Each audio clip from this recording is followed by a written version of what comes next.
Chapter 8. And God remembered Noah and every living thing, and all the cattle that was with him in the ark. And God made a wind to pass over the earth, and the waters assuaged.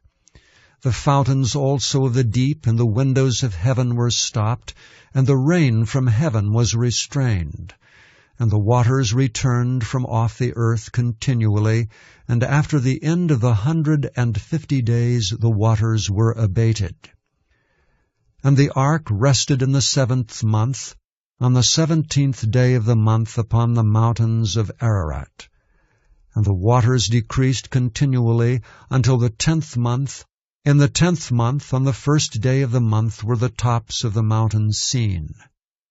And it came to pass at the end of 40 days that Noah opened the window of the ark which he had made, and he sent forth a raven which went forth to and fro until the waters were dried up from off the earth. Also he sent forth a dove from him to see if the waters were abated from off the face of the ground. But the dove found no rest for the sole of her foot, and she returned unto him into the ark, for the waters were on the face of the whole earth. Then he put forth his hand and took her, and pulled her in unto him into the ark.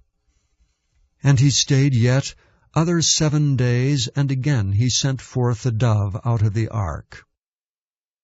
And the dove came in to him in the evening, and lo, in her mouth was an olive leaf plucked off. So Noah knew that the waters were abated from off the earth. And he stayed yet other 7 days, and sent forth the dove, which returned not again unto him any more. And it came to pass in the 601st year, in the 1st month, the 1st day of the month, the waters were dried up from off the earth. And Noah removed the covering of the ark, and looked, and behold, the face of the ground was dry. And in the 2nd month, on the 27th day of the month, was the earth dried. And God spake unto Noah, saying, Go forth of the ark, thou and thy wife and thy sons wives with thee.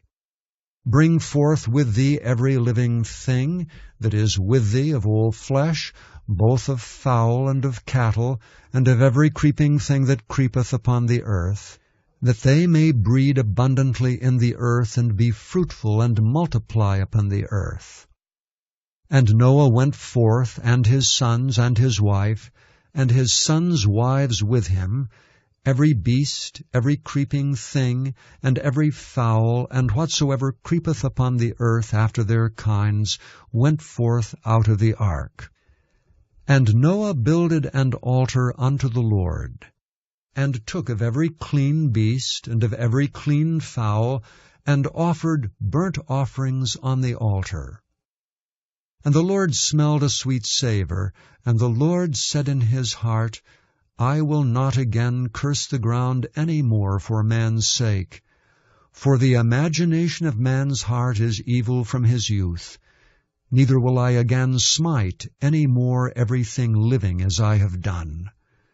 While the earth remaineth, seed time and harvest, and cold and heat, and summer and winter, and day and night shall not cease.